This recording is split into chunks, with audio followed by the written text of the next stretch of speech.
Well, greetings and salutations, test takers. This is the Series 7 Guru coming to you from my off-grid studio, getting our kicks on historic Route 66, with our always very special VIP guest, Brian Lee, managing member of TestGeekExamPrep.com. We will take care of some housekeeping, some admin, and then we'll see what we can help you out with in terms of content on your exam. Be interesting this evening. Unfortunately, I got to be better at hitting buttons.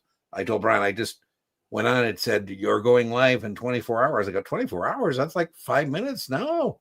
And I hit the Wednesday thing. So we'll see what happens. But anyways, we'll take care of that housekeeping.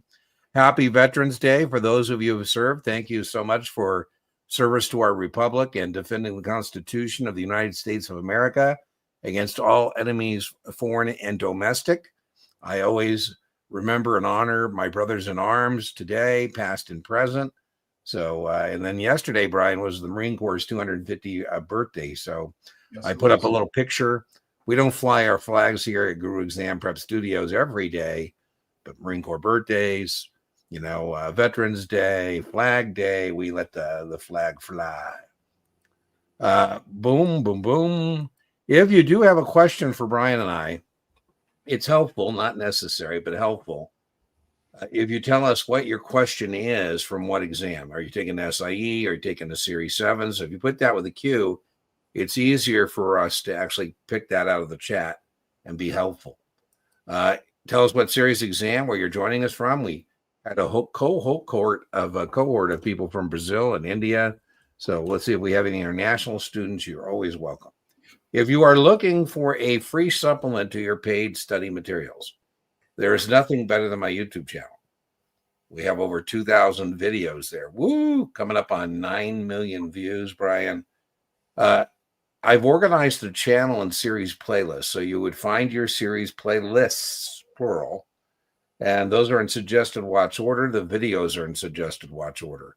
For example, if you're taking your 66, Brian and I did a 66 podcast series, which gives you a nice overview of the terrain, so to speak, nice recon of what that looks like, cover to cover. Both of us are OGs and would like you to read the book cover to cover, but, if you're not, this gives you kind of an overview of what's important, what's not important as you do then read the book or you start your study materials. Then there's a playlist of video lectures, an explication of your exam typically, and a bunch of practice tests and practice questions. If you're looking for a particular topic, like accrued interest, you don't want to be looking for a needle in a haystack. I posted 2 videos today, Brian. Somebody who wanted some help on parity didn't actually ask her parity, but if you can't do it, was a parity question. And posted that, and we posted somebody who wanted to know how to calculate dollar amount of accrued interest.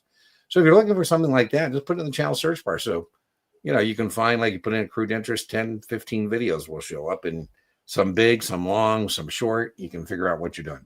Now, if you're looking for distillation, after you get through all of that study material, you've laid your base. I don't think there's anything better than a Kaplan Q Bank as a paid supplement.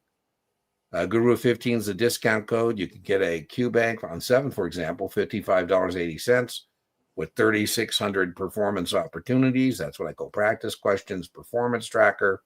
And then if you're looking at the distillation of all that stuff, particularly like Kaplan materials, it's like a pile this big. Brian has been kind enough to offer his materials, his content, with a 20% discount. And boy, he's a master distiller, that bridge between your study materials and the actual exam.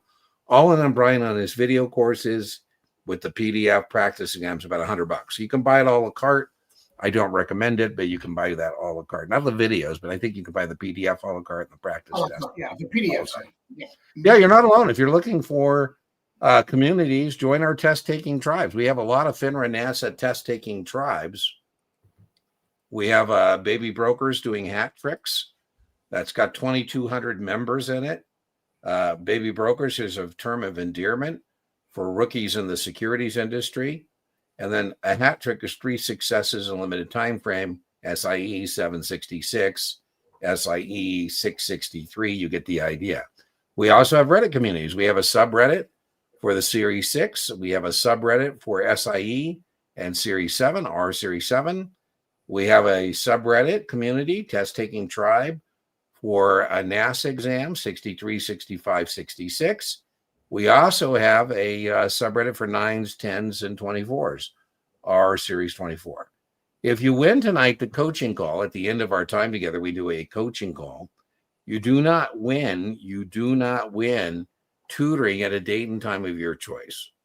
What you win is a coaching call. And if you go to my booking page, deankennedytutoring.setmore.com, you see the class tab. It'll say coaching call for drawing winners. You register, I show up, you get a Zoom link, and then we talk about whatever you want to talk about.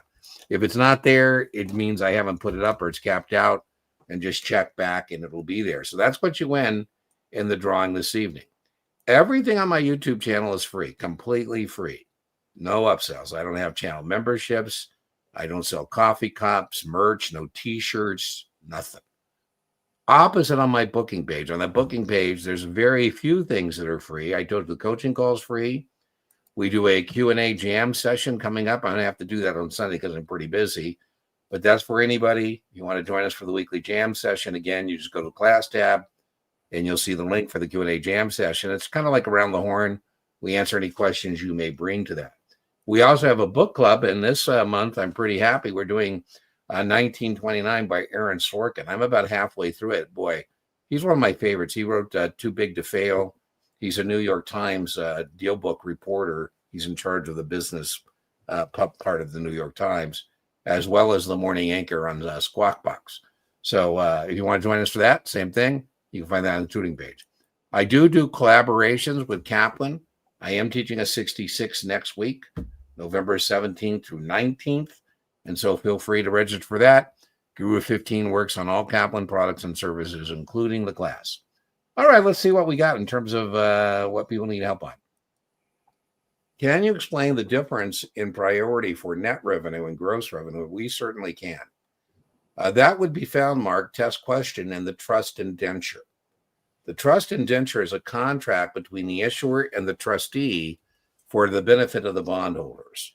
And it will spell out in that trust indenture where it's net revenue, that's what we assume on the test, where debt service has priority, or whether it's gross revenue where debt service, net revenue and operation is maintenance has priority, and then gross revenue where debt service has priority. I joke, Mark, at Bank of America, which is the bank for San Francisco Airport, when we're collecting all the money from the gate fees, the food court, the retail space, where does that money go? So they go into Bank of America. It first goes in the money, the operations of maintenance funds, and the money they need to operate and maintain the facility. Once there's enough to do that, then we start depositing or transferring money into debt service. Very much a test question. You assume net revenue, and in net revenue operations of maintenance has priority because it'd be penny wise and pound foolish to say as a bondholder, we want to get paid off the top in terms of interest on your bonds while the airport is falling apart. So we would assume net revenue. Your part, Brian, you think it's as testable as I think it is? Always used to be, no doubt about it. Okay. Whether it still shows up, I've not heard it in quite some time. Okay, well, Mark, if you see something, say something. So Brian and I have a pet peeve, and you could send us on a rant that probably lasts 20 minutes. Exactly. So both Brian and I agree that test prep vendors have lots of legacy questions that used to show up all the time, but haven't shown up in years, rare sighting. Now, I would warn you, Mark, sometimes I tell people like Pro Golfers Don't Miss hasn't showed up in a long time. Pre-sale group designated. Remember, then I have people start seeing it. So I don't know, Brian, if there's like a Q-Bank vintage area, like a wine cellar where they have these old questions and maybe they reappear. Yeah, but Brian, I would tell you that in the old days, now we're, we're talking like the get off my lawn guys, but in the old days, the Series 7 was 2-3 hour sessions with 125 questions. In those days, there were 55 questions on munis, and they really did get in the minutia. And I think what Brian is saying, Marcus, and I would agree with him, that's why I'm not pushing back too much on what he just said, is that nowadays it's more the broad avenues and highways of munis and distinctions between geos and revenues. Mark, Brian, I would agree. You're probably not going to have to calculate a mill rate on the assessed valuation on property taxes, stuff like that. So there's a lot of legacy questions would, I guess, be my answer. I personally would not want you to go down there and not be able to distinguish what the trust indenture is, that document, and then knowing that that operations and maintenance fund has priority. Don, one of our favorites. What should I know, if anything, about for the 63? Well, unethical business practices, I would definitely think, in disclosures. But I wanted to be sure. What do you think, Brian? What should she know about the 63? Do me a favor, check her very next comment. Okay. On escrow, sorry. She wants to know if there's information on escrow. No, I don't know, Brian. What do you think? I don't think so. Don, I'll say it this way. So, Don, if I say this now, it will live forever in video, and somebody will come and hold me accountable. But I have never had on debrief tell me they've seen anything about an escrow account on a 63. No. Brian, have you heard anything like that? Not a thing. Not a So, yeah. I wonder where she's finding it from. She says it's not in the Kaplan material, that we know. So where are you getting this? Good point. And if Brian and I haven't heard about it, it's not the Kaplan material. I'm a bigger fan of Chuck Lowenstein, the subject matter expert at Kaplan for NASA exams, than Brian is, my friend Brian. But that being said, trust me, if Chuck doesn't put in there, he doesn't think it's important, because if anything, Chuck, the subject matter expert, SME at Kaplan, loves putting stuff in the Kaplan materials. So it certainly does. So give us some context, Don. But as it stands right now, we would just tell you not to worry about it. I've never seen such a thing. Can you explain calculating alpha when beta is 1.7, not 1? Absolutely, Adam. That's pretty straightforward. So beta, remember, of 1 is important to calculate this, because we need to know the beta of 1 is the S&P 500. So if the S&P 500 does 10% and the beta is 1.7, I would expect 10 times 1.7. My expected return would be 17%. Okay, so now alpha is the excess return over beta. It can be positive or negative. So I call Brian. I say, hey, Brian, we got 19%. And he goes, well, yeah, Dean, the market did 10, so you outperformed by 9. I go, not really, Brian, because remember, we had a beta of 1.7. So the volatility alone, the risk we took for the volatility, should have got a 17. So 19, we got 2% alpha. So it's a pretty straightforward question. You didn't tell us, Adam, what exam you're taking, but pretty straightforward. It's the extra return. Again, if I told Brian we got 15, market did 10. Woo, Brian, I did 15. He goes, well, Dean, I don't know why you're chatting that up. That's actually underperformance. I go, well, why are you being such a Debbie Downer? He goes, well, Dean, expected return is 17. We got 15. That's negative alpha of 2. Brian, anything you want to add to that? Did I oversimplify No, that was very good. Except for the fact that if you look at Kaplan's or anyone else's, again, I don't want to pick on one particular textbook, but they give you this very sophisticated formula with excess return, expected rate. I don't even know what their formula is, but the way you just explained it, it's basically what the historical beta is, what it currently is, and that difference between the two is the excess. Yeah, we should be compensated for volatility. It really is. We should be expecting compensated for volatility. The only thing I would add, I'm kind of taking what Brian said. If I wanted to muck it up, and I don't think they will on the test, I would say, well, Brian, now we really didn't do all that well, because remember, the risk-free rate of return was 4. So if the market gave us 10, we could have got 6 of that without taking, we could have got 4 of that without taking a risk. So the market gave us 6. So we didn't really get 19, because again, we could have got 4.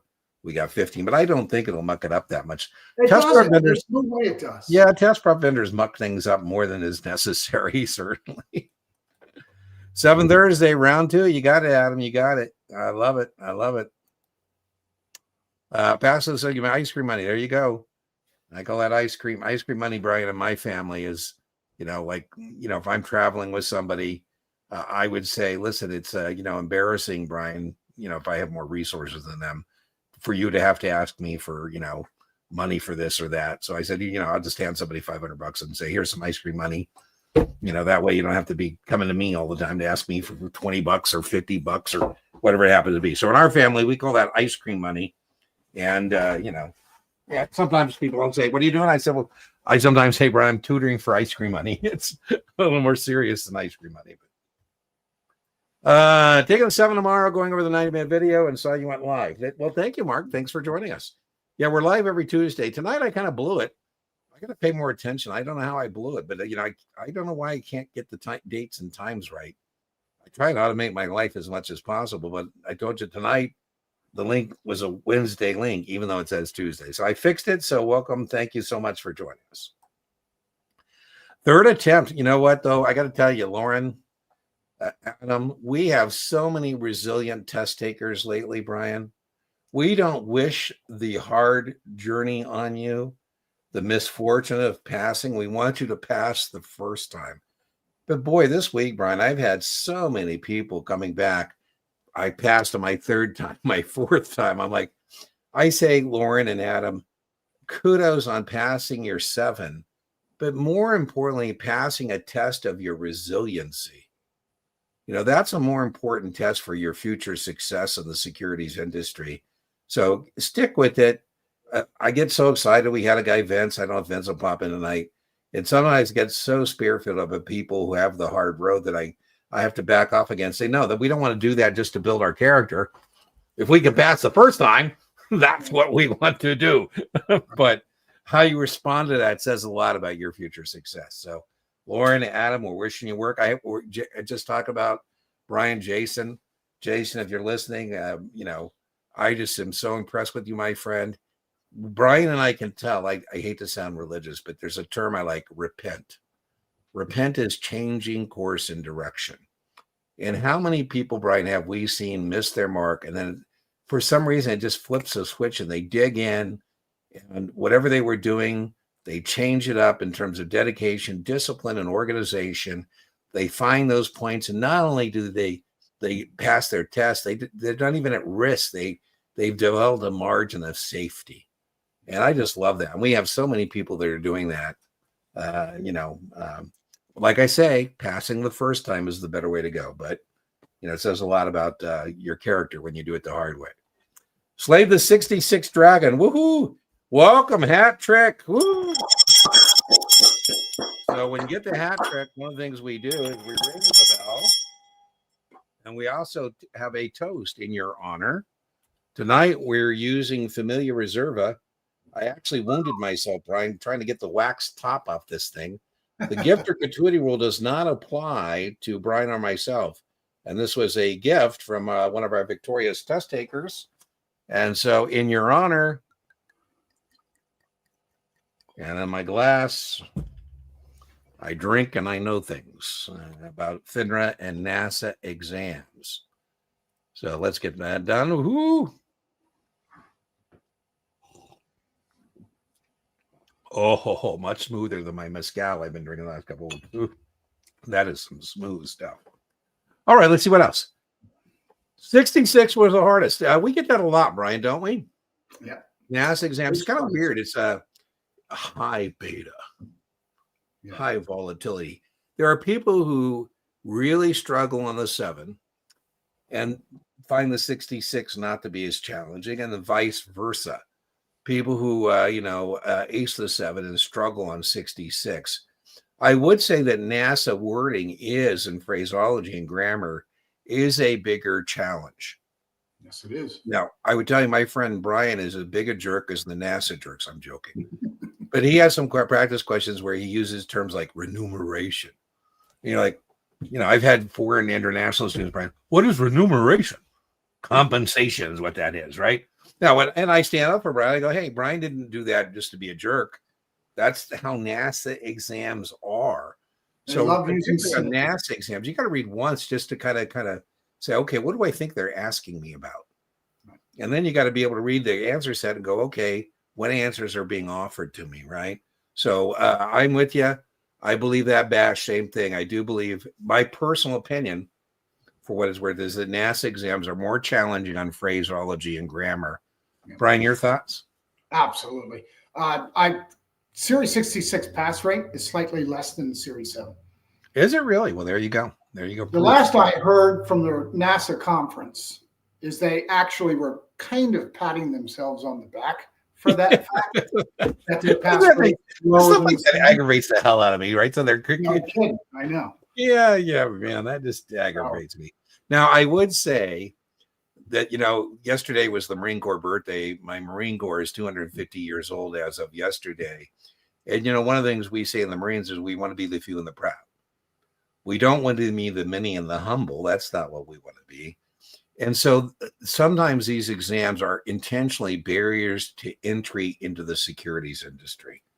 Intentionally. We don't want to be, everybody to be in the securities industry. I always joke, Brian, I had a client, his name is Russell, and he knew my commission was $24,000 on that transaction. He said, Dean, I could give you more referrals and you could give some of that to me. I said, that's a great idea. You give me referrals, I'll give you half of that, $12,000. Then I handed him a pile of books. He goes, what's this? I go, that's all the study materials for the SIE, the 7, the 66. Once you pass that, well, I don't want to do that. And I said, well, I didn't think you did. So thank you very much. I can't pay you. By the way, that is a test question. No concessions, discounts, or allowances that people who aren't registered. Don't you love that's another word there, right? Concessions, discount, allowances. What does that mean? The same thing as remuneration. You can't pay people unless they're registered. Tookley scored 66 in October, scored 68. Taking again a couple of weeks. I will pass. I love that, Israel. Love that. We had so many people last week. They're probably not joining this week because I was such tough love. They were so negative. Jacob, if you're here, I love you, my friend.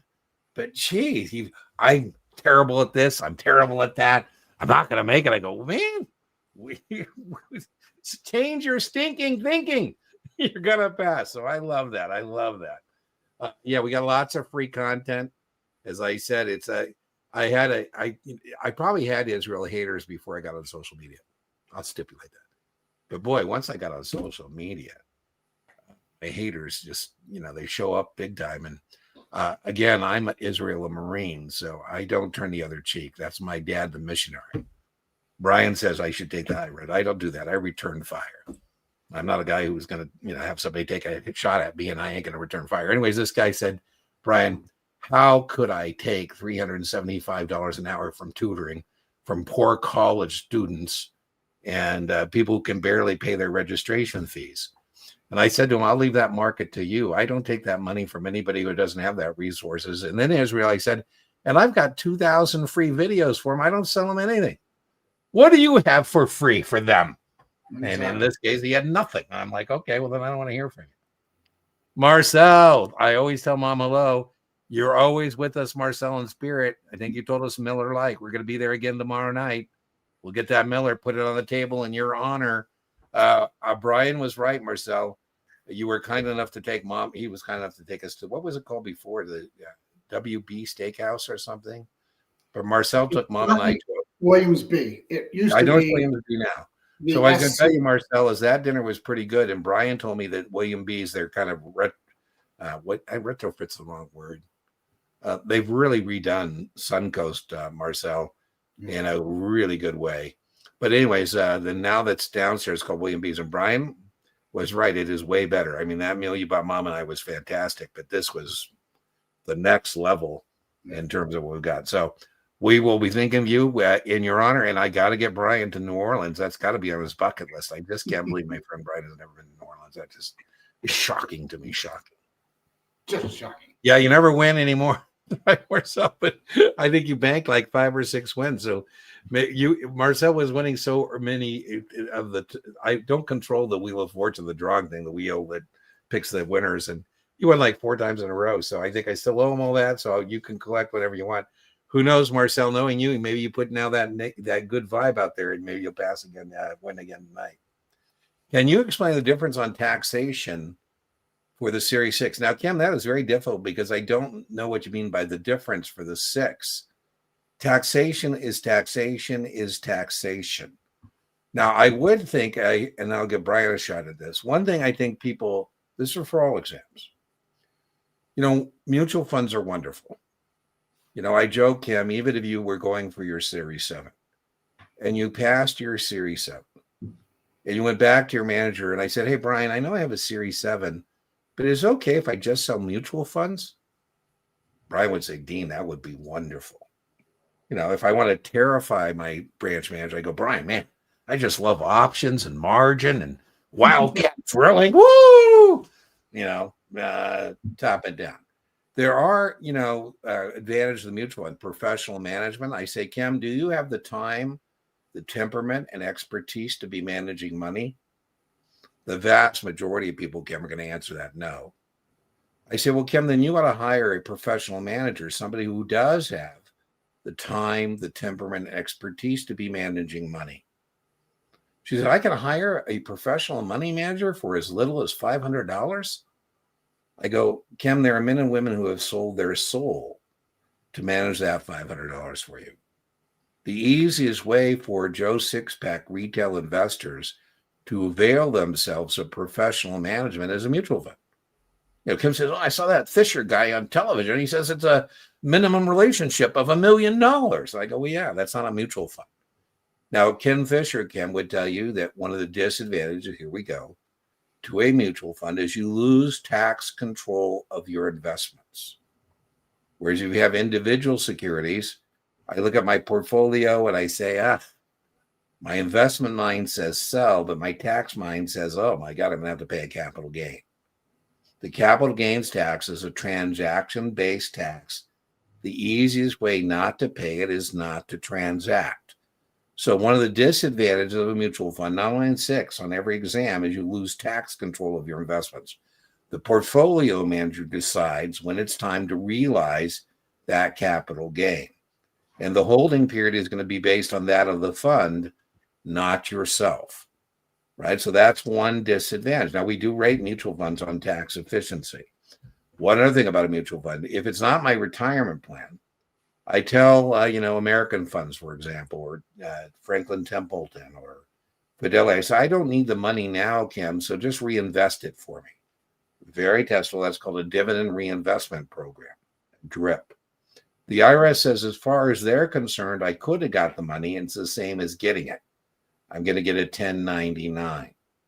Now, a taxation on Series 6, one other thing, muni bonds, mutual funds, the pass-through of that interest that is tax-free shows up in the form of a dividend.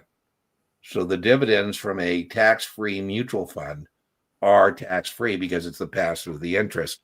One last thing, I'll see what Brian thinks I missed or just went overboard. But again, your question was kind of broad, is we have subchapter M, or what we call DI 90. We say that as long as a mutual fund passes through 90% of the dividends on the stock in the portfolio, plus the interest on the bonds in the portfolio, less the expenses, we'll wait and get that from the mutual fund shareholder rather than the mutual fund. Brian got his board out. I'm going to give Brian his board. There you go, Brian. Yep. The first thing that came to my mind when she was asking about taxation of Series 6, and Dean, I think you were doing it the same thing as well, is the dividends distribution versus the capital gains. We know the capital gain can only be distributed once. And I would almost bet you dollars to a bag of donuts. What Dean just said about reinvesting that money, whether you take it or reinvest it back into the fund, it will still be taxable. That's all exams, by the way, all exams. Yeah. Also, see, this is the investment income that Dean mentioned that is passing through. They are required to pass through at least a minimum of the 90% of the net investment income, right? Those are the biggest issues on the taxes for Series 6. Yeah. Listen, you one of the reasons I'm hoping, I wish we still gave scores if you passed. I'm assuming you took your SIE. One of the reasons you really want to overlearn the SIE is because I think when it comes to the 6, you could almost pass out of the 6 with a good effort on the SIE. Now, that's not true of your 7, but it would lay that good base for your 7. So I don't think you're going to get too many new concepts on your 6, but all this tax stuff is testable in all things.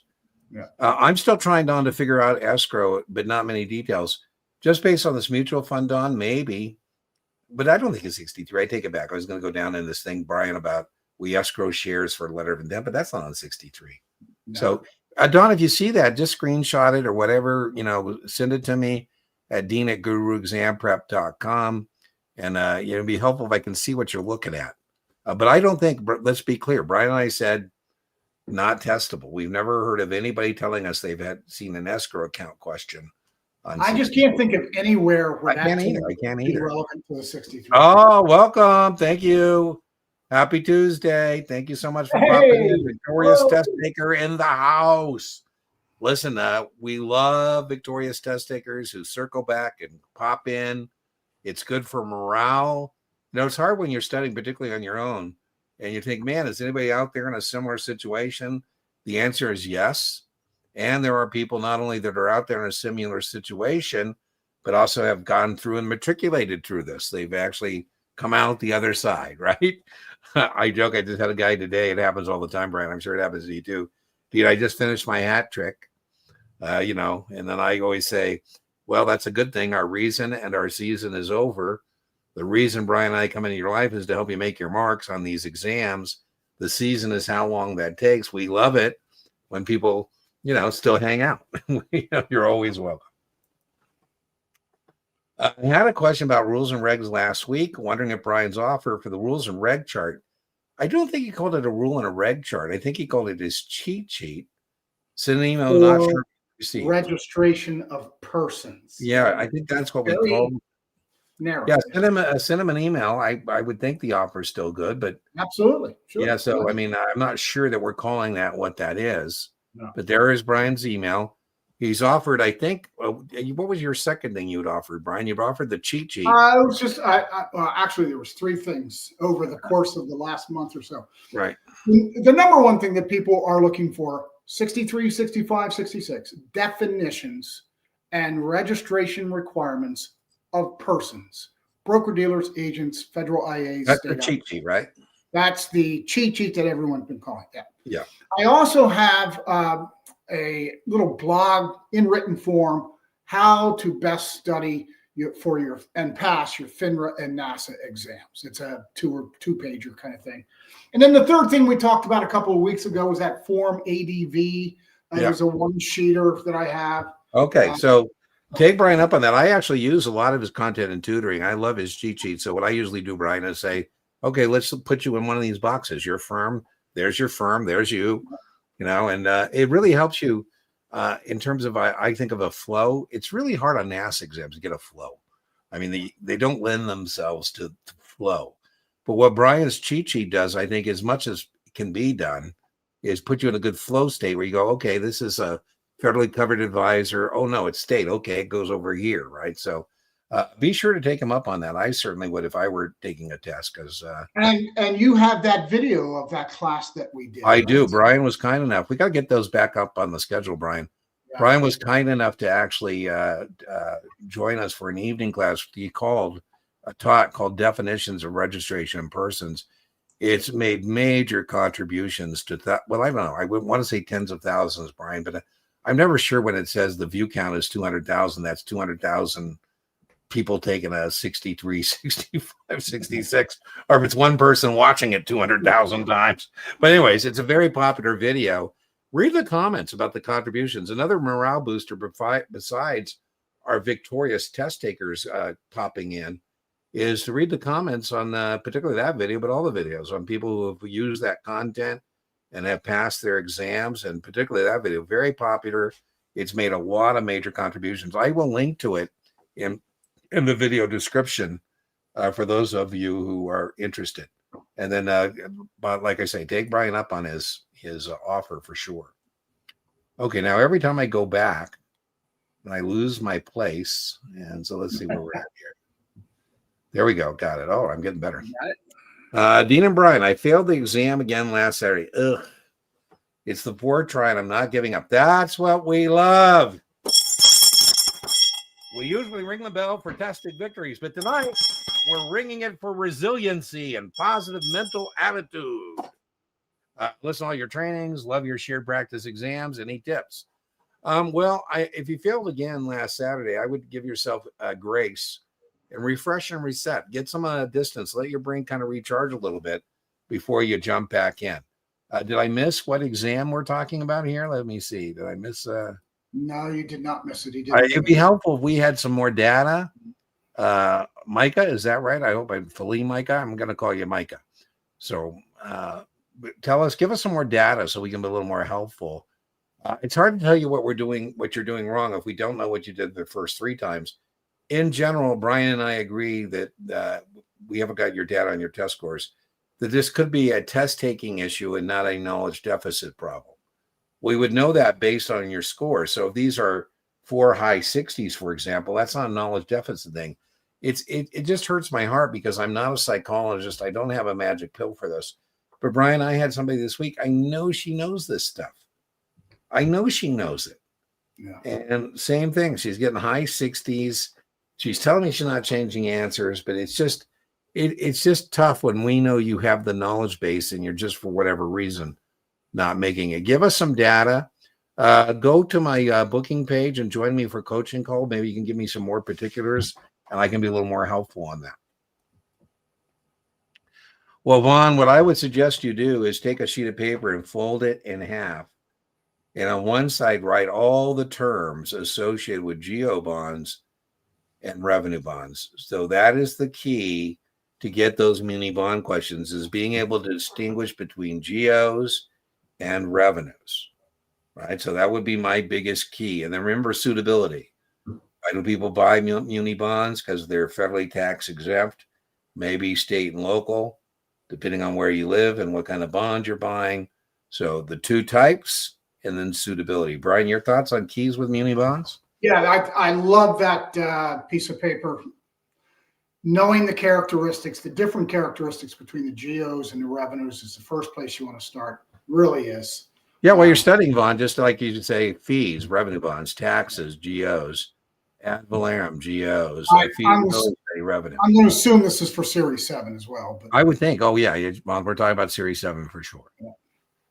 Maybe we should come up with a cheat sheet for munis. I have a short 17-question quiz on munis. Do you? Are you offering that or are you teasing? Sure, why not? Okay, so Brian has made another. Brian, by the way, does have free content on YouTube. Yeah. And he is kind enough to give us free content or offer free content in our live stream. So now we got 4 things Brian has offered. He's now offered you 17 practice questions on munis. I call them performance opportunities. And here's what I would tell you, Vaughn. Again, you've got to accept these kind of offers because I know Brian and I know his questions are, I'll say it this way, have the strongest correlation to the actual exams as anybody out there writing questions.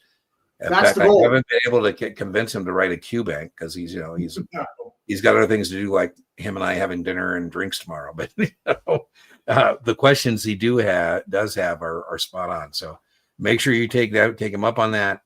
Again, Brian at testgeekexamprep.com. He has 17 practice questions. Yeah, Dean, I just had friends in town for the past 5 days, so I've been kind of ignoring work a little bit. Yes, but that's okay. Oscar Wilde has one of my favorite quotes, Brian. Work is the last refuge for people who have nothing better to do. And as much as we love, Ryan, helping test takers like yourself, we like to enjoy ourselves and, spend time with family and do other things. So 60. Well, let's see. I forgot Ryan. What's Ryan? Good evening from Iowa. Ryan, are you by chance with, who's the guy? Cambridge? Cambridge is, and where is Cambridge research at? It reminds me of Field of Dreams, Brian. Build it and they will come. Yeah. They have a campus. It'll come to me. I want to say, but anyway, it's funny. You get GPS went down. I said, do you know how to get to Cambridge? They go, yeah, the railroad tracks and make a left in the middle of this cornfield. Here's their campus, and they have Willie the Bull out front. Really kind of cool thing. So I don't know, Brian, if you're Ryan, if you're from Cambridge, but if you are, one of my favorite places, favorite firms and favorite places.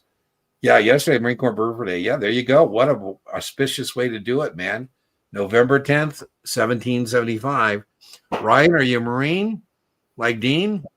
Once a Marine, always a Marine? Because if you are, Ryan, here is the trivia question. I will give a free hour. Now, I shouldn't say that because somebody. I was just going to offer a free hour tuning, but then I realized they could just put this into Chat GPT or Google and answer it. I will think of something special to do, Ryan, for somebody going to answer where on November 10th, 1775, did we found the Marine Corps? And Ryan, that's my toast in your honor. And Marines are pretty good at toasting. One of our favorite sayings, Brian, is no better friend nor worse enemy than a United States Marine. So, well, thank you, Ryan. Thank you. I'm thinking about, Ryan, adding a cigar to our Tuesday evening. Oh, geez. Too much, Brian. I can tell you already thinks it's Yeah, it's too much.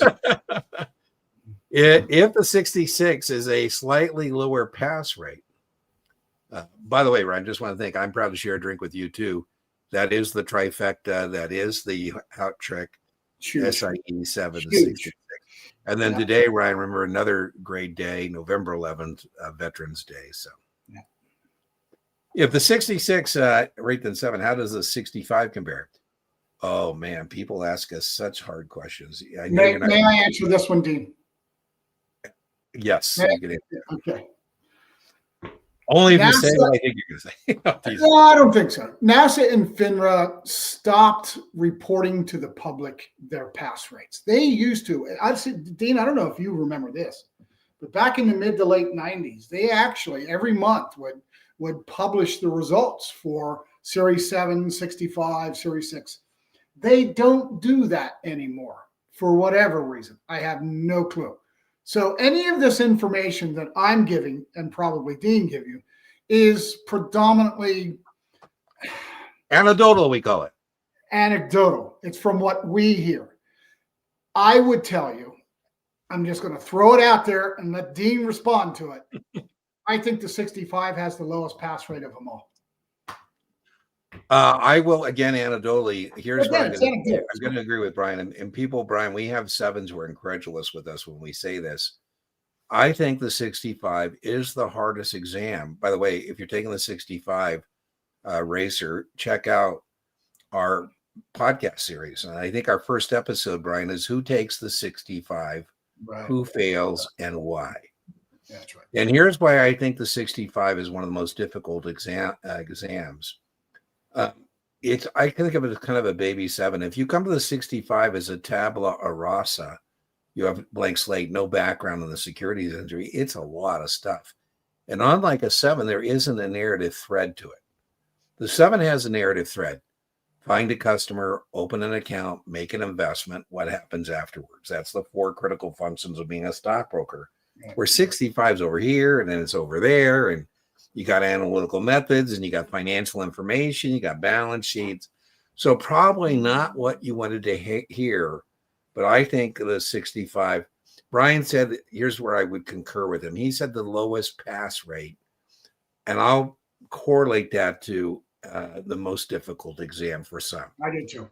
Now, we have a guy who we're, very fond of, Jason. I'm very fond of Jason, Brian. He's a young man. It's just so neat to see all these growth stocks as human capital coming in our business, men and women. You would think it would be the opposite. I don't know about you, Brian. I think I would be the opposite as an OG.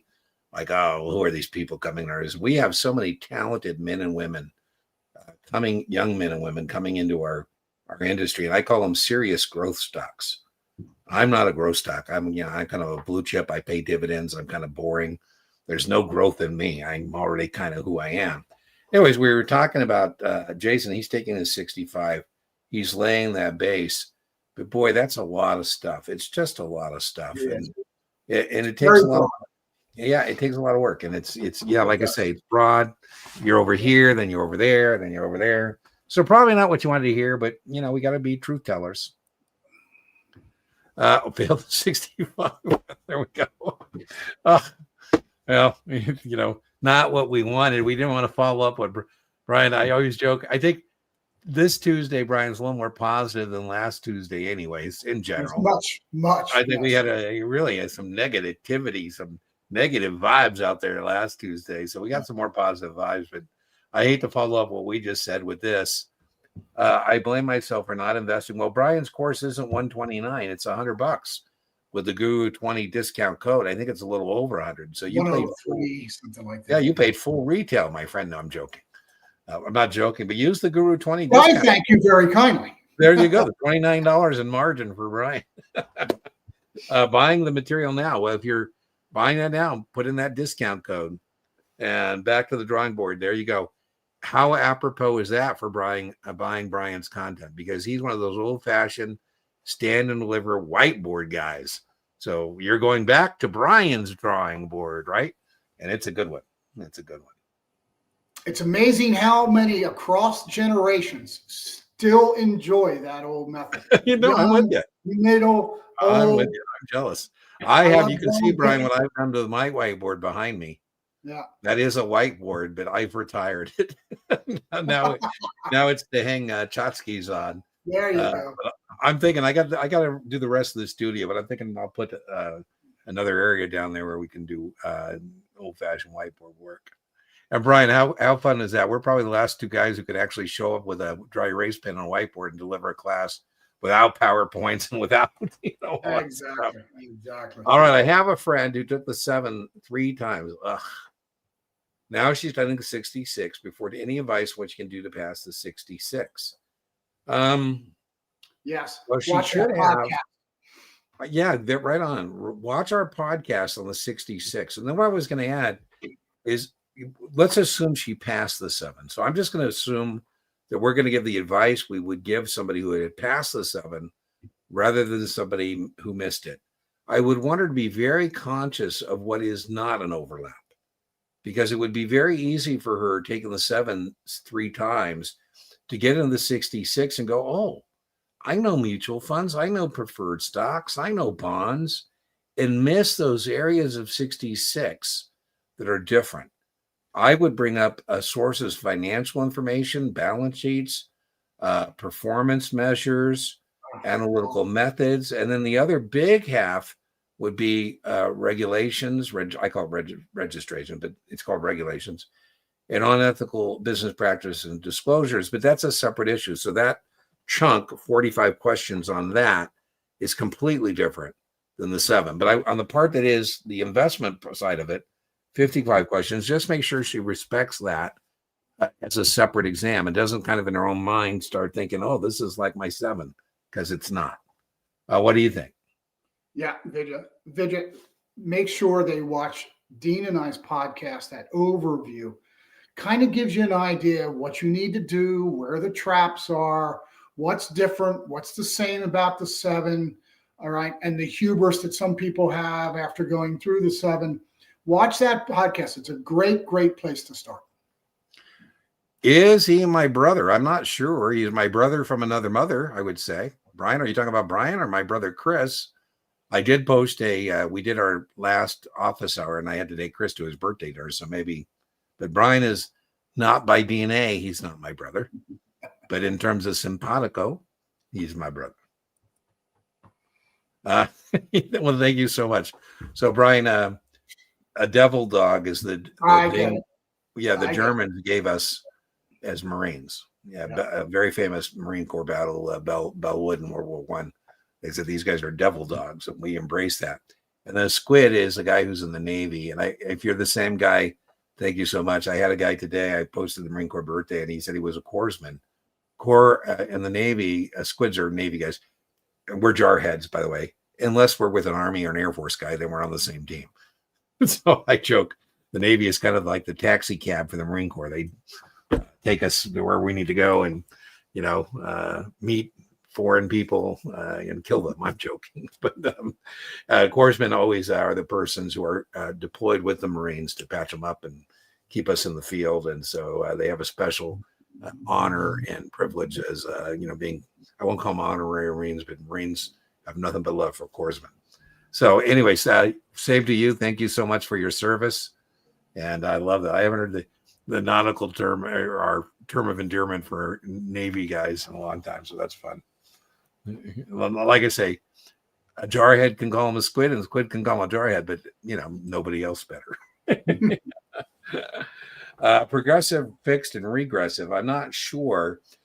Progressive taxes, maybe that's what you're talking about. Progressive taxes are taxes as the number under discussion gets larger, so does the percentage tax. So not everybody is in a 35% tax bracket. Oh, I'll use the mayor of New York. Oh my God. He's talking about raising the city income tax in New York.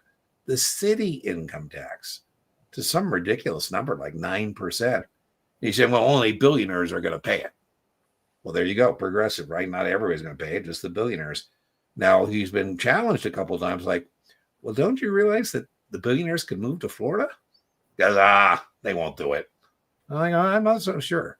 I think you mean fixed as being a flat rate tax, like the AMD. I'm assuming, just kidding, you're talking about taxes. The AMT, for example, is a fixed rate. It's a flat tax once you're in it. And the regressive, if you get a test question, it's probably going to be 65, and I'll defer to Brian. But regressive taxes are taxes that impact low-income folks more. The big one here is a sales tax, right? Because some people can afford to pay the sales tax, some people cannot. I think like the tax on gasoline, for example. Brian, your thoughts is this is you think he's talking about taxes here?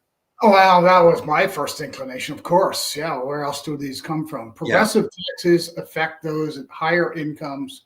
Regressive affect those at lower incomes. There you go. I don't think you'd see anything about fixed or flat rate. No. But maybe progressive too. Estate taxes are progressive. The larger the estate, the higher the tax. Can you please help me strong versus weak U.S. dollar compared to the euro? I certainly can, Lauren. So I love the phraseology of the question because you phrased it correctly. To say the U.S. dollar is weak or strong is meaningless unless you tell me the other currency. So I am a U.S. importer, and I like a strong dollar, Lauren. I'm not sure what exam you're taking, but I like to buy Swiss watches from my friends in Switzerland. I like to buy blue sapphires from my friends in Thailand. I like to buy tequila from my Mexican friends. And so strong dollar means I get more tequila, more blue sapphires, more Rolexes. That's wonderful for me as a U.S. importer. I like a strong dollar. A weak dollar is not good for me as a U.S. importer, but it's good for a U.S. exporter. As an exporter, if the dollar is weak, I don't need as many yen or euros or Swiss francs or pesos to get the same number of dollars. So now how does that get tested? As it relates to the euros, epic. U.S. exporters are going to buy puts on the euro. Epic, right? So you're the chairman, Boeing. Let's say Brian is the chairman of Boeing, and we're selling our planes in Europe. And Brian says, man, Dean, we're getting killed. It takes so many more euros to buy dollars. And I said, well, Brian, I have a hedge in place. And so I'm making up what we're losing in the spot market. The spot market is the current market. And the hedge I have on the puts on the euro, right? So exporters are going to buy puts. Importers are going to buy calls. I'm a wine merchant. Brian's the CEO. We're importing European wine. We're not afraid the dollar is strong because we get more wine. We're afraid that the dollar is weak. And so Brian says, Dean, we're getting killed in the spot market. The dollar is weak. We're not getting as much French wine. It's a problem. I said, well, I have, Brian, a hedge in place. I'm making up some of that loss on the calls I have on the euro that I bought as a hedge. So that's where that gets tested on Epic. I think it's more of a 7 and a 65 things. And then if it's 65, Lauren, how does that affect the balance of trade? Well, a strong dollar would lead to trade deficits because Dean's going to buy more stuff. Right? Strong dollar, I can buy more foreign imports. And a weak dollar would lead to a trade surplus.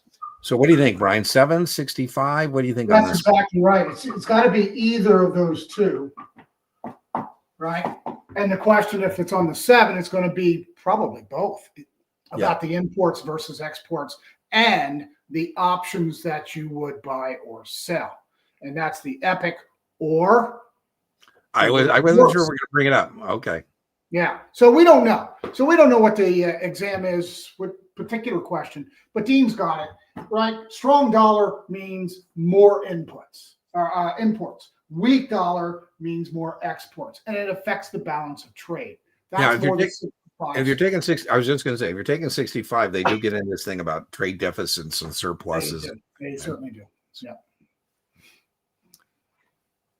There are three types of taxation, Kim, other than realized transactions being short or long term. Well, I'm not sure what you're talking about, but I do think of my tax return as having 3 buckets.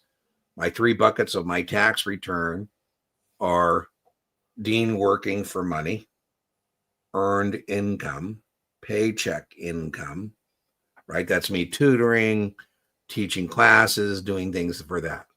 Now, our goal is always to get that second bucket, portfolio income. That's my money working for me, to have enough money working for me that I don't need to work for my money anymore. What a turn on is that? I get to call Brian and say, hey, Brian, we have arrived at our financial destination. You now have enough money working for you that you don't need to work for your money any longer. We've arrived. If you want to tomorrow, instead of calling in sick, you can call in rich. They say, Brian, why aren't you coming to work? He says, I got an eye problem. They say, Brian, what's wrong with your eyes? I can't see coming to work because I'm rich. Right. And my third bucket is distributions from my partnerships, my passive income. So I think of it as paycheck, portfolio, passive. Now, on the passive front, I can only use passive activity losses against passive income. The vast majority of your questions are going to be on that middle bucket, portfolio. Interest, dividends, realized capital gains, things like that, long-term, short-term. And on that bucket, I can take up to $3,000 against my paycheck income. So let's say I'm making $90,000. I net out all my gains and losses, and I've got a loss of $20,000. I can say my adjusted gross income is 87. I would carry the rest forward. Brian, I think that's what he means by three types. Is that what you would think when? I think he was replying to another one of our. Oh, okay. Did I miss somebody back there? I apologize if I did. Again, for Series 7, folks, I have a free YouTube video. It's kind of a primer on taxation. I think is really, really good. And it's only about 18 minutes. I'll tell you what, he's much more brief than I am. I have a video too. I'll link to both of them, by the way, in the video description. I'll link to both of them, but mine's called Death in Taxes. No, just taxes, not death. But I've been thinking I should make a video about death. And I may have told you the story, Brian. I was thinking about what would I call this video, because there are all kinds of test questions about dead people. But it sounds crass to have this, video called Dead People Questions on your exam. Trust accounts, life insurance. Well, no, you know what I did? It's good. I'm going to do it at some point, but I put it in the chat GPT or suggested titles, and here's what they came up with: the afterlife of money. There you go. I love it. That's pretty scary. That chat GPT. Watch out, world. I would say a week and a half. There's no need to turn that into a slog. It should not be. I get really upset when people tell me they're spending 3 weeks studying for a 63. 3 weeks or longer. I go, why? I like a week and a half. Get this thing done. Get on with life. I used to tell my baby brokers, I got 2 books, one this big, one this big. What do you want? This one. And go in next week. If you pass the 7 on a Friday, I would expect you to have your 63 done by the end of the following week. Brian, your thoughts? That's exactly it. I had 3 days. There you go. Practice, don't rehearse on that 63, though. This is the one exam where you really want to exhaust your Q bank. You want to exhaust that Q bank, and you want to get used to the timing. Because it can have a time constraint. It shouldn't, but it can. So be careful on it. I have my SIE. Woo! 66 is what you should do. I think 66. It's 100 questions. Why would you want to take 130 when you can take 100? So I would take the 66. I don't know where this is coming from. It drives me nuts that people want to take a 65 instead of 66. That's plan B, not plan A. Plan A is a 66. If for some reason... those of you with a Series 7, Series 6 is your first one, right? For those of you with a Series 7. Oh, let's be clear. He said 7. He's got a 7. That's right. So I think Brian was trying. 65 is a plan B. You're absolutely right. What Brian was, I think, trying to stress is that 66 doesn't work if you don't have a 7. Right. But if for some reason you're taking the 63, which 66 was a combination of 63 and 65, if you miss the 66, I have a guy doing this right now. I'm so proud of him. Same thing. I told him, take the 63, take it next week, because he's done all the work already for the 66. He passed. And I told him to do it next week. I was a little upset because, again, he turned around. I said, you could take it right. And, I want him to take it Friday. He goes, I'm going to do Wednesday. I go, okay, fine. But Don't turn it into something it's not. So he's got that now. Now he's going to do the 65, and that's a plan B. It's not a plan A. So go for the 66. If for some reason you miss it, then fall back to the 65. Exactly. You're welcome. It was my honor and privilege to serve our republic. So I loved it. We call it rules and regs. Okay, cool. Make sure you check out Oren Sorg's 1929. Oh my God. The shenanigans that banks were doing in the securities industry. The Citibank, that was called National City at the time. And the CEO, Brian, was buying Citibank stock and pledging it as MARD. Oh my God, what a mess. I know. Email sent. So you got an email already, Brian, for your offer. I got a week out and why would you not pick up Brian's materials? This is not a time to be cheap. It's not a time to be frugal. Now, we understand that some people don't have resources, but if you have the resources, why would you not want to get a paid supplement? And Brian is the best at that. Simulate create 80 question quizzes. I heard Kaplan recycles the same questions. No. You can, on your Kaplan Q Bank, say you want unused questions and it will not recycle. So you can actually, that's one of the things that makes the Kaplan Q Bank the best, is the ability to customize that. Cheat sheet, email sent, 65, 68 score. Okay, well, you're going to get it next time. I love your attitude. Interpretation. You should read the question once just to be clear what you're being asked. RDFQ, I call that. Read the full question and read the full answer set. All right, Brian, you ready to do this roll here? Absolutely. Let's do it. All right, let's see. What do you mean by cheat sheet? Well, it's a cheat sheet. We mean it has all the answers to your exam. No, I'm joking. No. It's a flow chart. It's a flow chart. I've been trying to get Brian to change the name of the damn thing. It's a memory aid device, flow chart device, whatever you want to call it. I don't care what you call it. Yeah. I really don't. It's just... I know you don't. Got a second chance. All right, I'm just making sure. How do you get the quiz? Again, Brian at testgeekexamprep.com. So just send Brian an email. It's a Muni. Make sure you tell me it's Muni quiz. Yeah. I'll get you a cigar. Well, thank you so much. I smoke and drink and know things. That's what I do. 65 is easier. Yeah. Well, check out my video podcast about you failed. Is it over? Spoiler alert. The answer is no. And I have 5 recommendations about how to respond to that. Yeah, we told you about that. Just focus on 7 munis. Yeah, there you go. Boom. Okay, Brian, give me time to get the Wheel of Fortune up and running.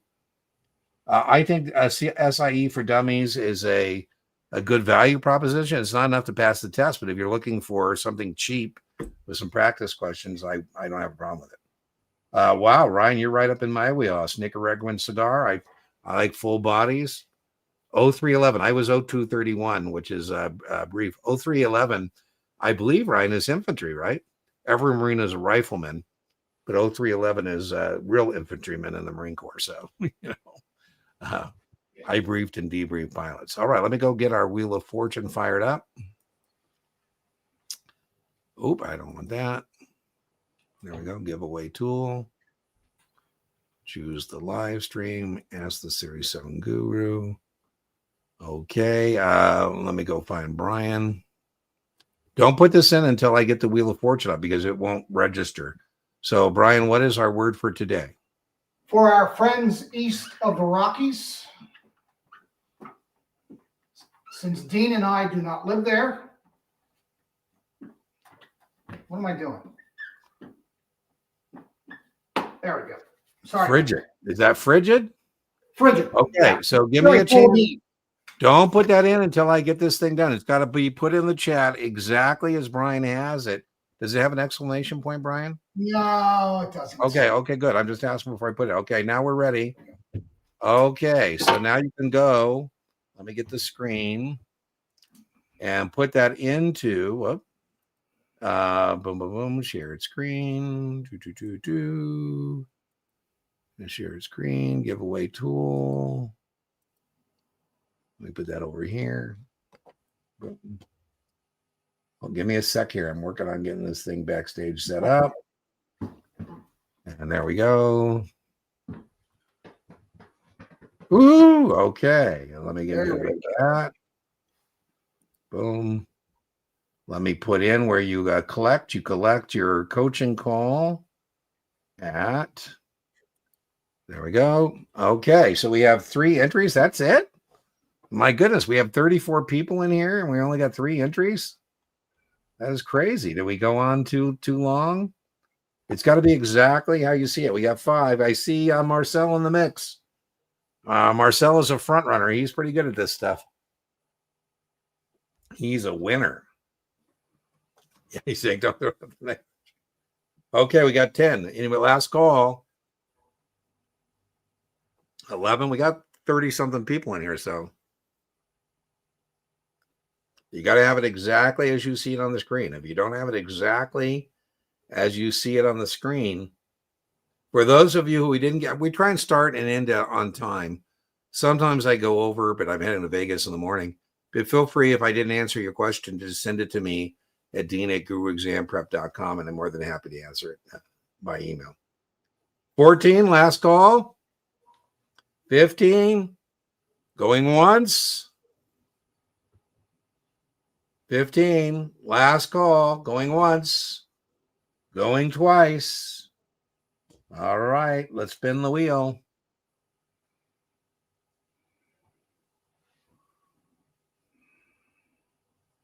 Oh, Marcel, I just saw you go by. All right, Dinwiddie, 83. Just go to I don't know if I have the coaching call tab up. If I don't, if it's not there, just give me till tomorrow morning. I'll put it up.